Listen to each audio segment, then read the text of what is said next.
America ஈரானை தோற்கடிக்க முடியவில்லை.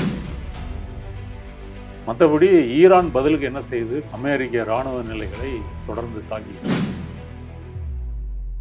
இப்போ ட்ரம்ப் என்ன சொல்றாருன்னா, ஒரு வழக்கமான அந்த டயலாக் இருக்கு இல்லையா, உதார விடுறது.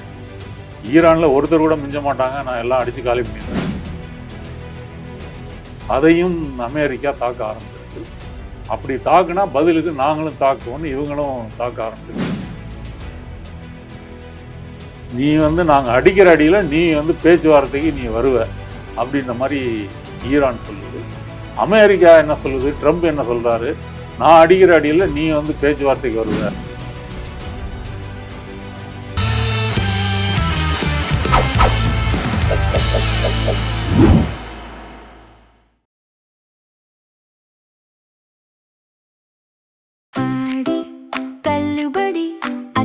பேரும் அல்லம்படி 6 முதல் 60% வரை ஆடி தள்ளுபடியுடன் super Saravana stores, Chennai, Madurai, Kovai. Gem TV நேயர்களுக்கு அன்பார்ந்த வணக்கம். நான் உங்கள் தொகுப்பாளர் விஜேடினா. நம்ம கூட ஜேர்னலிஸ்ட் நாதன் சார் இருக்கார். வணக்கம் சார். சார், இப்போ வாரோட ஆக்சுவலாக நம்ம வாரை பற்றி பேசி ஆல்மோஸ்ட் 10 days ஆயிடுச்சு. ஸோ இன்றைய வார் நிலவரம் என்னன்னு தெரிஞ்சுக்கலாமா சார்? இன்னைக்கு போரை பொறுத்த வரைக்கும் 13வது நாள். திரும்ப அமெரிக்காவுக்கும் ஈரானுக்கும் போர் ஆரம்பித்து 13 நாள் ஆயிடுச்சு. அமெரிக்கா ஈரானில் இருக்கக்கூடிய பல இடங்களை தாக்குது. ஆனால் February 28 போல் ஒரு மேசிவான அட்டாக் அப்படின்றது இல்லை. ஆனால் தாக்குறாங்க. உயிரிழப்பு ஒரு நாளைக்கு ஒரு 4-5 பேர் அப்படி கொல்லப்படுறாங்க. அதுவுமே பெரிய உயிரிழப்பு தான். மற்றபடி ஈரான் பதிலுக்கு என்ன செய்யுது, ஜோர்டான், குவைத்து, அப்புறம் எமிரேட்ஸு, இந்த மாதிரி கல்ஃப் நாடுகளில் அமெரிக்க இராணுவ நிலைகளை தொடர்ந்து தாக்கிட்டு இருக்குது. இப்போ இதில் புதுசாக என்ன டெவலப்மெண்ட் அப்படின்னு சொன்னால், ஜோர்டானில் அமெரிக்க இராணுவ தளத்தை தாக்கும்போது 2 அமெரிக்க வீரர்கள் இறந்துட்டாங்க, கொல்லப்பட்டாங்க. அதற்கு அடுத்த நாள் அமெரிக்கா இன்னும் மூர்க்கமாக தாக்கியது. இப்போ ட்ரம்ப் என்ன சொல்கிறாருன்னா, அவர் வழக்கமான அந்த டயலாக் இருக்கு இல்லையா, உதார விடுறது. ஈரானில் ஒருத்தர் கூட மிஞ்ச மாட்டாங்க, நான் எல்லாம் அடித்து காலி பண்ணிடுவேன் அப்படின்னு சொல்கிறாரு. ஆனால் அப்படி ஒன்றும் பண்ண முடியலை. இப்போ அமெரிக்கா இந்த February 28 போர் ஆரம்பித்த பிறகு அவர்கள் எவ்வளவு ஏவுகணைகள், குண்டுகளை ஈரானில் போட்டிருக்காங்களோ, இதை திரும்ப ரீஃபில் பண்ணுறதுக்கு 5 வருஷம் ஆகுமா. அப்படின்னா எவ்வளவு போட்டிருப்பாங்கன்றதை நம்ம கணிக்க முடியும். இப்போ இந்த போரே நின்று போச்சுன்னா கூட அமெரிக்க இராணுவம் இன்னொரு போருக்கு தயாரான ஒரு ஆயுத இருப்பில் இல்லை. அதை திரும்ப உற்பத்தி பண்ணி படையில் சேர்ப்பதற்கு கிட்டத்தட்ட 2-5 வருடங்கள் ஆகும். இதுதான் அவங்களுடைய நிலைமை. அடுத்தது ஈரானில் கொஞ்சம் கொஞ்சமாக இந்த சிவிலியன் இன்ஃப்ராஸ்ட்ரக்சர் இருக்கு இல்லையா, அதையும் அமெரிக்கா தாக்க ஆரம்பிச்சிருக்கு. அப்படி தாக்குனா பதிலுக்கு நாங்களும் தாக்குவோம்னு இவங்களும் தாக்க ஆரம்பிச்சிருக்கிறாங்க. குறிப்பாக குவைத் அப்படி புகார் சொல்லியிருக்கு, எங்களுடைய சிவிலியன் இன்ஃப்ராஸ்ட்ரக்சரை தாக்குறாங்க அப்படின்னு சொல்லி. ஆனால் வளைகுடா நாடுகளை பொறுத்த வரைக்கும் இன்னமும் அவர்கள் ஈரானை எதிர்த்து தாக்க போகிறோம் அப்படின்ற ஒரு முடிவு எடுக்கலை. ஏன் எடுக்கலைன்னா, ஈரான் என்ன சொல்லுதுன்னா, மற்ற முஸ்லீம் நாடுகளும் எங்களுக்கு சகோதர நாடுகள் தான், ஆனால் உங்கள் நாட்டில் நீங்கள் அமெரிக்க இராணுவத்திற்கு ஒரு பெரிய ஏரியாவை கொடுத்து சோறு போட வச்சு எல்லாம் கவனிச்சிட்டு இருக்கிறீங்க. இப்படி சக முஸ்லீம் நாட்டு மக்களை முஸ்லீம்களை கொல்லும்போது நீங்கள் வேடிக்கை பார்த்துட்டு இருக்கிறீங்க. அதனால் அந்த இராணுவ நிலைகளை மட்டும்தான் தாக்குவோன்னு சொல்லி தாக்கிக்கிட்டு இருக்கிறாங்க. ஹோர்முஸை பொறுத்த வரைக்கும் ஈரான் என்ன சொல்லுது, எங்கள் கண்ட்ரோலில் இருக்குதுன்னு சொல்லுது.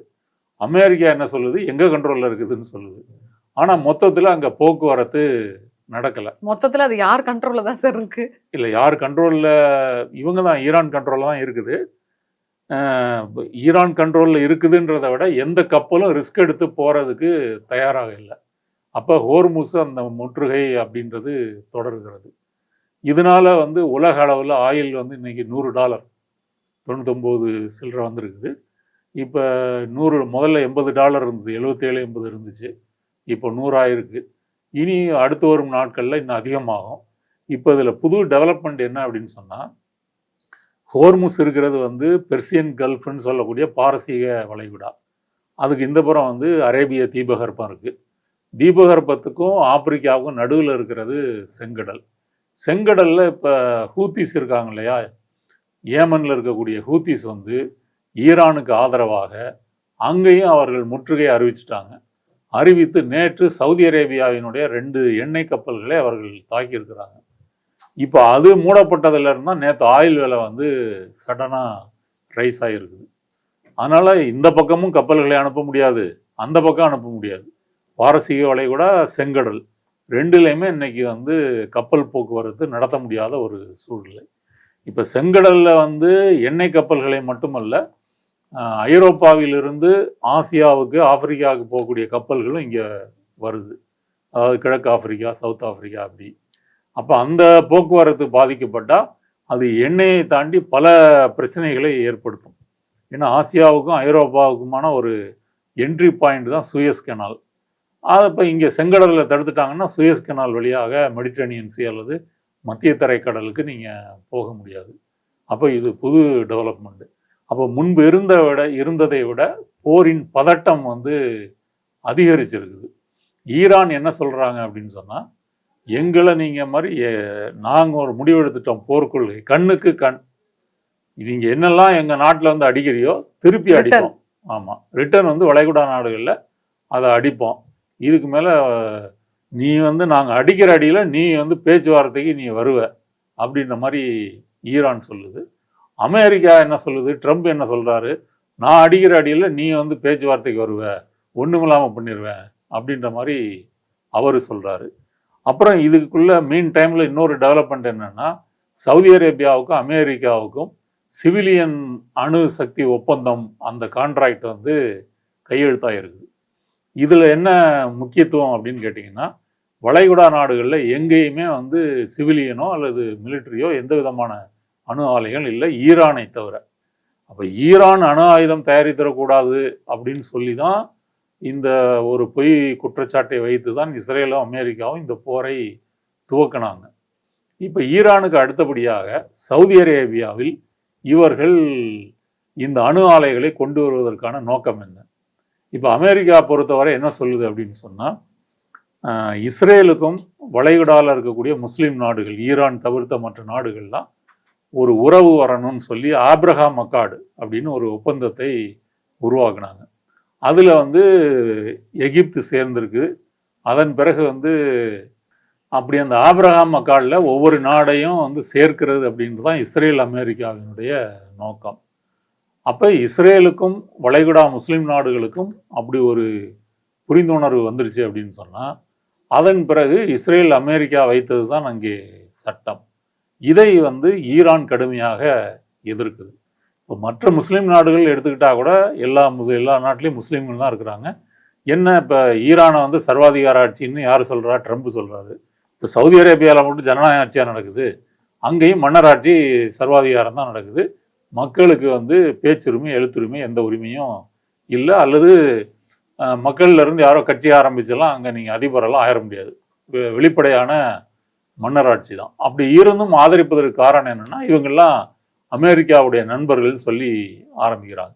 அப்போ இஸ்ரேலோட இப்படி ஒரு ஒப்பந்தம் வருது அப்படின்னு சொன்னால் யாருக்கு அது வந்து தீங்கை விளைவிக்குன்னா, ஈரானுக்கு மட்டுமல்ல, முக்கியமாக பாலஸ்தீன மக்களுக்கு. காசாவில் இன்னைக்கு போராடிட்டு இருக்கிற பாலஸ்தீன மக்களுக்கு இஸ்ரேல் இவ்வளவு நாள் வந்து குண்டு போட்டு கிட்டத்தட்ட 73-74,000 பேரை மக்களை வந்து கொலை செய்திருக்கிறது. அங்கே இருக்கக்கூடிய ஒரு 95% குடியிருப்பை வந்து தரைமட்டமாக்கி இருக்கிறது. அங்கே மட்டும் கிட்டத்தட்ட 20-22 லட்சம் மக்கள் உயிர் வாழ்கிறாங்க.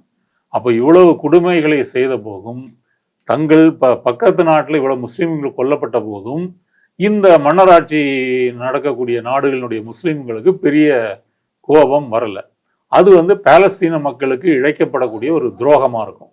யார்? சவுதி அரேபியாவினுடைய இந்த ஆப்ரஹாம் அக்கார்டு இதில் இப்படி சேரப்போகுதுன்னு அமெரிக்கா சொல்லுது. அடுத்ததாக அமெரிக்க ஒப்பந்தத்தின் மூலமாக அமெரிக்க கம்பெனிகளுக்கு பெரிய லாபம். அவங்க இங்கே வந்து இந்த சிவிலியன் அணு உலைகளை நிர்மாணம் செய்கிறாங்க இல்லையா, அதில் அவங்களுக்கு பல்லாயிரக்கணக்கான கோடி ரூபாய் அவங்களுக்கு லாபம். அடுத்தது இங்கே இதற்காக வந்து உற்பத்தி செய்கின்ற யுரேனியத்தை இவர்கள் செறிவூட்டுகிறார்களா, செறிவூட்டப்பட்ட யுரேனியத்தை என்ன செய்வாங்க அப்படின்றதெல்லாம் ஒரு கேள்வி இருக்குது. அப்போ அது வந்து நமக்கு வெளிப்படையான தகவல் இல்லை. அப்போ இஸ்ரேலோடு நெருக்கமான உறவு, அணுசக்தி ஆலைகள், அமெரிக்க கம்பெனிகளுக்கு ஆதாயம், இப்படின்ற முறையில் இந்த ஒப்பந்தம் போடப்பட்டிருக்குது. இதை வளைகுடாவில் இருக்கக்கூடிய அமெரிக்காவை எதிர்க்கக்கூடிய இஸ்ரேலை எதிர்க்கக்கூடிய மக்களுக்கு, குறிப்பாக முஸ்லீம் மக்களுக்கு வந்து இது ஒரு பெரிய ஆத்திரத்தை தோற்றுவிக்கும். ஆனால் மற்ற நாடுகளை பொறுத்த வரைக்கும் என்ன அவங்க நினைக்கிறாங்க அப்படின்னு சொன்னால், மற்ற முஸ்லீம் நாடுகள் நம்ம நாடுகளை பொறுத்த வரைக்கும் பெரிய கலகமாக புரட்சியே வந்துடாது, நம்ம மக்களுக்கு வேண்டிய வசதிகள்லாம் செஞ்சுட்டா அவங்க இந்த மன்னராட்சி ஆட்சி இதை ஏற்றுக்கொண்டு அமைதியாக இருப்பாங்க அப்படின்ற மாதிரி அவங்க நினைக்கிறாங்க. அப்போ இந்த சவுதி அமெரிக்காவுக்கான ஒப்பந்தம் வந்து ஒரு புது டெவலப்மெண்ட்டு. போரை பொறுத்த வரைக்கும் இப்போதைக்கு முடிகிற மாதிரி தெரியலை. இதற்கிடையில் வந்து பாகிஸ்தான் வந்து மத்தியஸ்தம் பண்ணக்கூடிய முயற்சிகளை தொடர்ந்து பண்ணிட்டு தான் இருக்குது. 2 நாடும் அவர்களுடைய கான்டாக்டில் தான் இருக்கிறாங்க. ஆனால் அதனால பெரிய பலனும் இல்லை. ஏன் சார் இப்போ வந்துட்டு ஊடகத்தில் நிறைய பேர் சொல்லக்கூடிய விஷயம் என்னன்னு பார்த்தீங்கன்னா, ஈரான் தான் நிறைய தாக்குது அப்படின்ற மாதிரி சொல்றாங்களே சார். ஆனால் 2 பேருமே தானே சார் மாறி மாறி தாக்கிக்கிறாங்க. இப்போ ஈரான் வந்து அமெரிக்காவை போய் தாக்கல இல்லை, அமெரிக்கா ரொம்ப தூரத்தில் இருக்குது. அமெரிக்காவுக்கு ஈரான் தாக்குறதுனால எந்த பிரச்சனையும் இல்லை.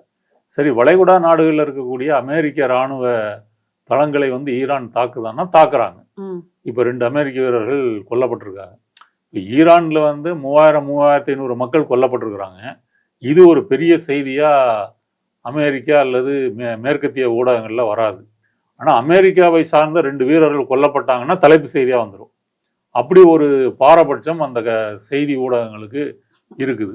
அதாவது 2 அமெரிக்க வீரர்களுடைய உயிர் நூற்றுக்கணக்கான ஈரானிய உயிர்களுக்கு சமம் அப்படின்ற முறையில் பார்க்குறாங்க.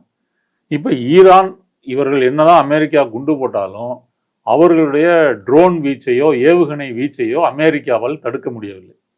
இப்போ ஈரானில் இருக்கக்கூடிய IRGC என்ற அந்த புரட்சிகர இஸ்லாமிய காவற்படை அவங்க தொடர்ந்து தாக்கிக்கிட்டு தான் இருக்கிறாங்க. தாக்குதலை நிறுத்த முடியலை.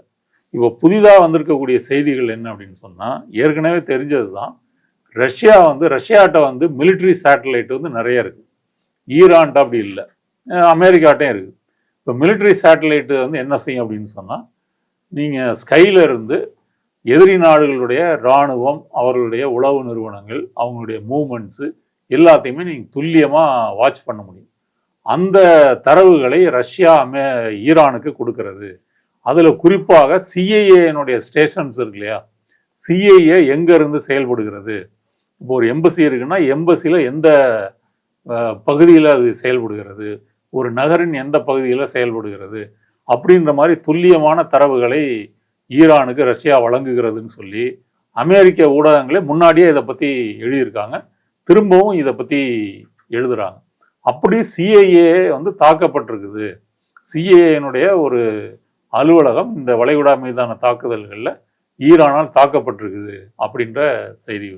அப்போ இது எதை காட்டுகிறது அப்படின்னு சொன்னால், அமெரிக்கா தூரத்தில் இருக்கலாம், ஈரான் வந்து அமெரிக்காவை தாக்க முடியாத நிலைமையில் இருக்கலாம், ஆனால் வளைகுடா நாடுகளில் இருக்கக்கூடிய அமெரிக்க இராணுவத்திற்கு நிம்மதி இல்லை. அவங்க எந்த நாடுகளில், சவுதி அரேபியாவோ எமிரேட்ஸோ கத்தாரோ எந்த குவைத்து ஜோர்டான் எந்த நாடுகளில் இருந்தாலும் அவர்கள் ஒரு பீதியிலே இருக்கிற மாதிரி தான் இருக்குது. அங்கே இருக்கக்கூடிய ஏர் டிஃபென்ஸ் சிஸ்டம் வந்து வேலை செய்யுது, இருந்தாலும் அதை மீறி ஈரானுடைய ட்ரோன்களோ மிசைல்ஸோ அதை வந்து தாக்கிட்டு இருக்கு. அப்போ இதை ஒப்பிட்டு பார்க்கும்போது அமெரிக்கா ஈரானை தோற்கடிக்க முடியவில்லை. ஈரான் வந்து தொடர்ந்து தாக்கிக்கிட்டு இருக்குது. இந்த மாதிரி ரஷ்யாவினுடைய மிலிட்ரி சேட்டலைட்டு டேட்டாலாம் அவங்க கொடுத்துட்டு தான் இருக்காங்க. இப்போ ரஷ்யாவை கொடுக்கக்கூடாதுன்னு சொல்ல முடியாது இல்லை, ரஷ்யா வந்து அமெரிக்காவுக்கு எதிர்த்தரப்பில் இருக்கக்கூடிய நாடு. அதனால் வந்து அந்த வகையில் பார்க்கும்போதால் ஈரானுடைய கை ஓங்கி இருக்கு அப்படின்னு சொல்லலாம். ஸோ போர் பற்றி ஒரு அழகான டீட்டெயில் சொன்னீங்க சார். ஸோ வரப்போகிற பதிவுகளை நம்ம இன்னும் நிறைய அப்டேட்ஸ் பார்க்கலாம். நன்றி சார். நன்றி.